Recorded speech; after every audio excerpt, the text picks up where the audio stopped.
Welcome back, everybody, to our 5-Minute Bible Study series. Today, we are discussing Judges chapter 7. Now, this is a continuation of Judges chapter 6, where we were introduced to our judge who we're going to be talking about, and that is Gideon. So if you haven't done chapter 6, it might be good to go back and do chapter 6 if you're not familiar with who Gideon is.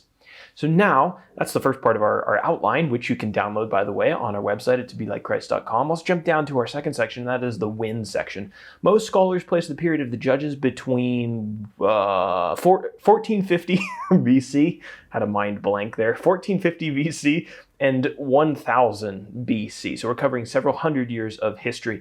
Now, Gideon appears approximately 40 years after Deborah and Barak defeated the Canaanites. You remember that from a couple chapters ago. Looking at our map, we have a couple new places to introduce. We talked about Gideon being from a town called Ophrah, which was in the territory of Manasseh, but that one's not on the map. There is one on the map, though, that we're going to talk about in this chapter, and that is the Hill of Moreh. The Israelites attacked the Midianites near the Hill of Moreh, which is just north of Mount Gilboa, which you'll be able to see on the map to the right. The Midianites then fled south to Abel Meholah, which is just to the left of the Dead Sea, just to the left of the Jordan River, about halfway between the Sea of Galilee and the Dead Sea. So they were fleeing from Gideon, and after the battle, which we're going to talk about in our outline, and they stopped at Abel Meholah before crossing the Jordan River and fleeing to the east.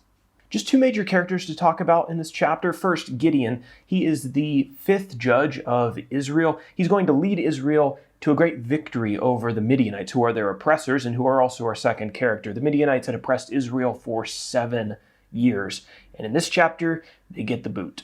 Now jump over to page number 2 and we'll talk about the 3 sections I've divided this chapter into. The first one, verses 1 through 8, God reduces the Israelite army. He reduces Gideon's army. So Gideon took his men and he camped south of the Midianite army, which was camped near the valley of Jezreel. And God told Gideon that he had too many men. Right, which is a strange thing. When you're going into battle, you probably want as many men as you can get. But God said, Gideon, you have too many men. I'm going to reduce the size of your army. Now, the reason that he did this was because he wanted it to be 100% clear that it was God who gave Israel victory. It wasn't their manpower that had done it. So God gave Gideon permission, or actually he told him, to send any Israelite man home from the army who was scared to go to battle. Right? Now, naturally, I think most men have some level of fear when they're going into war. So this reduced Gideon's army from 32,000 men to 10,000 men. But God still wasn't satisfied. 10,000 men was too many. So God told Gideon to take his men down to a stream and to get a drink. And based on the way that the men drank the water, they're going to be separated into 2 groups. If the man kneeled down and drank directly from the stream, he was put into group number 1. If the man took the water up in his hand and then drank from his hand, brought the water to his mouth, he was put into the second group. So God told Gideon to dismiss all of the soldiers who drank directly from the stream, who put their mouth all the way down to the water. He said, dismiss everybody in the first group, and that was a huge group. After doing that, Gideon was left with only 300 men. Now, section number 2, verses 9 through 15, God reassures Gideon with a Midianite dream. So naturally, Gideon might have had some questions. How am I supposed to beat this army, which we'll find out is in the tens of thousands of Midianites with my 300 men? God said, I will give you victory. If you need assurance that I'm going to give you victory, you can go down to the Midianite camp at night, and there you'll find the strength that you need. So Gideon took a servant with him, and he went down to a Midianite outpost at night, and he overheard a Midianite man telling his comrade about a dream that he had. This is what the Midianite man said to his comrade, quote, behold, I dreamed a dream, and behold, a cake of barley bread tumbled into the camp of Midian and came to the tent and struck it so that it fell and turned it upside down so that the tent lay flat. Right, so he has this dream about barley bread tumbling into the camp of Midian and knocking over tents. Now his comrade interpreted this dream by saying this, quote, this is no other than the sword of Gideon, the son of Joash, a man of Israel.